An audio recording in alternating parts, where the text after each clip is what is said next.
ನಮಸ್ತೆ ಎಲ್ಲರಿಗೂ. ಇವಾಗ ನಾನು ಗಾರ್ಡನ್ ಕ್ವಿಕ್ಕಾಗಿ ಕ್ಲೀನ್ ಮಾಡ್ತಾಯಿದ್ದೀನಲ್ಲ, ಇಷ್ಟ ಬಂದಾಗ ಹೋಗಿ ಇಷ್ಟ ಬಂದಾಗ ಮಾಡ್ತಾಯಿದ್ದೀನಲ್ಲ, ಹಂಗೆ ಮಾಡೋಣ ಅಂತ ಬಂದೆ ಮೇಲ್ಗಡೆ. ಸ್ವಲ್ಪ ಎಲ್ಲವರೆಗೂ ಮುಗ್ದಿತ್ತು, ಇನ್ನು ಮಿಕ್ಕಿ ಸ್ವಲ್ಪನೇ ಇರೋದು, ಅದನ್ನು ಮಾಡೋಣ ಅಂತ ಬಂದಿದ್ದೀನಿ.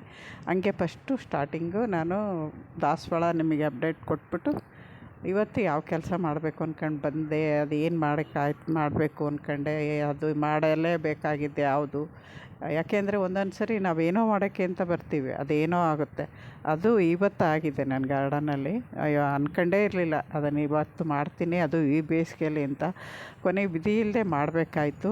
ಯಾಕೆ ಅಂತ ಹೇಳ್ತೀನಿ ಮುಂದೆ. ವಿಡಿಯೋ ಪೂರ್ತಿ ನೋಡಿ ಸಪೋರ್ಟ್ ಮಾಡಿ. ಹೊಸಬ್ರು ಯಾರಾದರೂ ಫಸ್ಟ್ ಸರಿ ಚಾನಲ್ ಬಂದು ವಿಡಿಯೋ ನೋಡ್ತಿದ್ರೆ ಸಬ್ಸ್ಕ್ರೈಬ್ ಮಾಡ್ಕೊಂಡು ನೋಡಿ. ನನ್ನ ವಿಡಿಯೋಗಳಿಂದ ಸ್ವಲ್ಪನಾದ್ರು ಉಪಯೋಗ ಇದೆ ನಿಮಗೆ.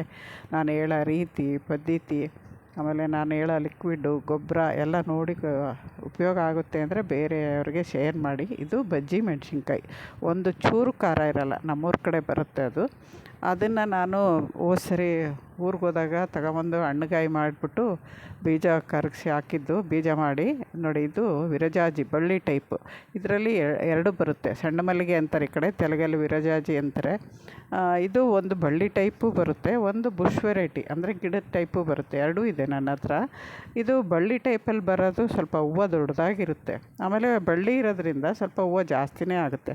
ಗಿಡದ್ದೂ ಅಷ್ಟೇ ಚೆನ್ನಾಗೇನೋ ಬಿಡುತ್ತೆ, ಸ್ವಲ್ಪ ಆಯಿತೋ ಇಲ್ಲ ಅನ್ನೋಷ್ಟು ಚಿಕ್ಕ ಸೈಜ್ ಇರುತ್ತೆ. ತೋರಿಸ್ತೀನಿ ಅದು ಹೂವು ಬಿಟ್ಟಾಗ. ನೆಕ್ಸ್ಟ್ ಗಿಡ ಇದೆ, ಇದು ದುಂಡು ಮಲ್ಲಿಗೆ ಗೊತ್ತಿದ್ದಂಗೆ. ಇದು ಶಂಕರಪುರಂ ಮಲ್ಲಿಗೆ. ಇದಂತೂ ತುಂಬ ಚೆನ್ನಾಗಿ ಈ ವರ್ಷ ಬಿಟ್ಟಿರೋದು, ಹೋದ ವರ್ಷ ಅಷ್ಟು ಬಿಡಲಿಲ್ಲ. ಆಮೇಲೆ ಕಾಕಡ ಅಲ್ಲಿ ಹೂವು ಎಲ್ಲ ಆದಮೇಲೆ ತೊಟ್ಟೆಲ್ಲ ಕಟ್ ಮಾಡಿದ್ಮೇಲೆ ನೋಡಿ ಹೊಸ ಚಿಗುರು ಜೊತೆಗೆ ಬರ್ತಾಯಿದೆ.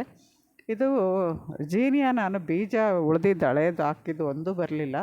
ನಾನು ಅದೇ ಹೇಳಿದ್ನಲ್ಲ, ಒಣಗಿದಾಗ ಅಲ್ಲಲ್ಲೇ ಉದುರಿಸಿರೋದೇ ಅವೇ ಹೂವು ಬರ್ತಿದ್ದಾವೆ. ಆದರೆ ಎಲ್ಲ ಪಿಂಕು, ರಾಣಿ ಪಿಂಕ್ ಅಷ್ಟೇ ಇರೋದು, ಬೇರೆ ಕಲರ್ಸ್ ಇಲ್ಲ. ಇನ್ನೊಂದು ಸರಿ ಬೀಜ ತಂದು ಅವನ್ನ ಹಾಕಬೇಕು. ಹಳೆ ಬೀಜ ಇತ್ತು, ಎಲ್ಲ ಹಾಕಿದೆ, ಒಂದೂ ಬರಲಿಲ್ಲ.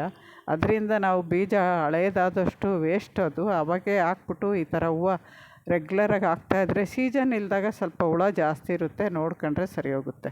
ಆಮೇಲೆ ಇದು ನೋಡಿ, ಗಂಗಾಂಬಿಕೆಯವ್ರು ಕೊಟ್ಟಿದ್ರಲ್ಲ ಸಾವಂತಿಗೆ ಸಸಿಗಳು, ಅವೆಲ್ಲ ಸೆಟ್ಟಾಗಿದ್ದಾವೆ. ಇದೊಂದು ಮಾತ್ರ ಒಂಚೂರು ಅದು ತಗೊಂಬಂದು ನೀರಲ್ಲಿಟ್ಟಾಗಲೇ ಒಂಥರ ಇದಾಗಿತ್ತು, ಹಂಗೆ ಇಟ್ಟಿದ್ದೀನಿ. ಆದರೂ ಚಿಗುರ್ತಾಯಿದೆ, ನಿಧಾನ ಚಿಗುರ್ತಾಯಿದೆ ಅಷ್ಟೇ. ಒಟ್ಟು ಚಿಗುರಿದೆ. ಬೇರೆ ಇರೋವು ಆಮೇಲೆ ಕಟಿಂಗ್ ಇಟ್ಟವು ಸಾಮಾನ್ಯ ಹೋಗಲ್ಲ.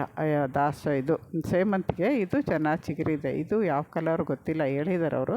ಹೂವು ಬಿಟ್ಟ ತೋರಿಸ್ತೀನಿ. ಎಲ್ಲ ನಾನು ನರ್ಸರಿ ಪಾಟ್ಗಳಿಗೆ ಇಟ್ಟಿದ್ದೀನಿ. ಇವಾಗ ಅದರಲ್ಲೂ ಒಂಚೂರು ಹೆಂಗೋ ಇಲ್ಲಿಂದ ಕ್ಲೀನ್ ಮಾಡಬೇಕಾಯ್ತು. ಅದಿಷ್ಟು ಮಾಡಿದ್ನಲ್ವ, ಇಲ್ಲೂ ಮಾಡ್ಕೊಂಬಿಡೋಣ. ಹಣ್ಣಿನ ಗಿಡ ಒಂದು ಸಾಲು, ಅದರಲ್ಲಿರೋ ಚಿಕ್ಕ ಚಿಕ್ಕ ಪಾಟ್ಗಳು ಅಂತ ಮಾಡಿದ್ದೀನಿ ನೋಡಿ. ಸೇವಂತಿಗೆ ಗಿಡದಲ್ಲಿ ದಿನ ನೀರು ಹಾಕ್ಬಿಟ್ಟು ನಾವು ಸಸಿ ಇಟ್ಟಾಗ ಸ್ವಲ್ಪ ಮೇಲೆ ಪ್ರೆಸ್ ಮಾಡಿ ಗಟ್ಟಿ ಮಾಡಿರ್ತೀವಲ್ಲ ಮಣ್ಣು, ಇದು ಚೆನ್ನಾಗಿ ಸೆಟ್ ಆದಮೇಲೆ ಈ ಥರ ಸ್ವಲ್ಪ ಮಣ್ಣು ಲೂಸ್ ಮಾಡಬೇಕು.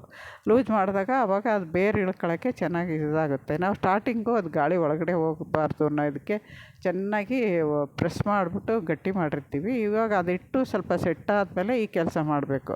ಆವಾಗ ಅದು ಕೆಳಗಡೆ ಬೇರೂ ಬಿಟ್ಕೊಳ್ಳುತ್ತೆ, ಪಕ್ಕದಲ್ಲಿ ಸಸಿಗಳು ಬರೋಕ್ಕೂ ಅನುಕೂಲ ಆಗುತ್ತೆ, ಮಣ್ಣು ಲೂಸ್ ಇರೋದ್ರಿಂದ. ಈ ಥರ ಮಾಡ್ಕೊಳ್ಳಿ.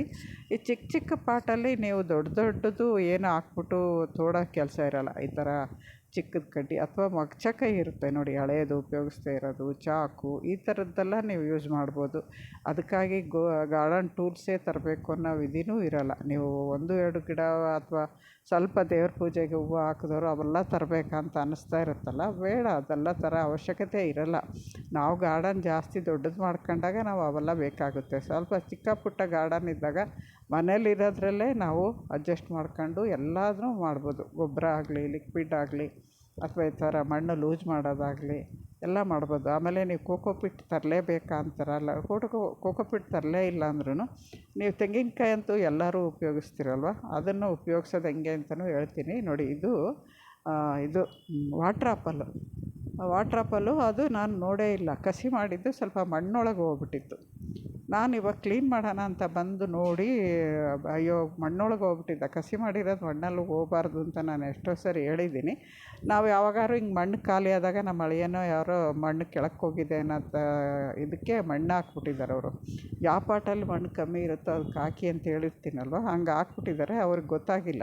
ಇವಾಗ ನಾನು ನೋಡಿಕೊಂಡು ಕೊನೆಗೆ ಅದನ್ನು ರೀಪಾಟ್ ಮಾಡಲೇಬೇಕಾಯ್ತು. ನಾನು ರೀಪಾಟ್ ಮಾಡಿದೆ, ತೆಗೆದುಬಿಟ್ಟು ರೀಪಾಟ್ ಮಾಡಿ ಕೆಳಗಡೆ ಎಲ್ಲ ಮತ್ತೆ ವೇಸ್ಟ್ ಹಾಕಿ ಕಸಿ ಮಾಡಿರೋ ಗಿಡ ಮೇಲಕ್ಕೆ ಬರೋಂಗೆ ಮಾಡಿ ಎಲ್ಲ ರೆಡಿ ಮಾಡಿದೆ. ಅದೆಲ್ಲ ಮಾಡೋದು ವಿಡಿಯೋ ಮಾಡಲಿಲ್ಲ, ಇಬ್ಬರೂ ಮಾಡ್ತಾಯಿದ್ವಿ ನೋಡಿ. ಇದಿಷ್ಟು ಮಾಡಿದೆ ಅವತ್ತು ಕೆಲಸ.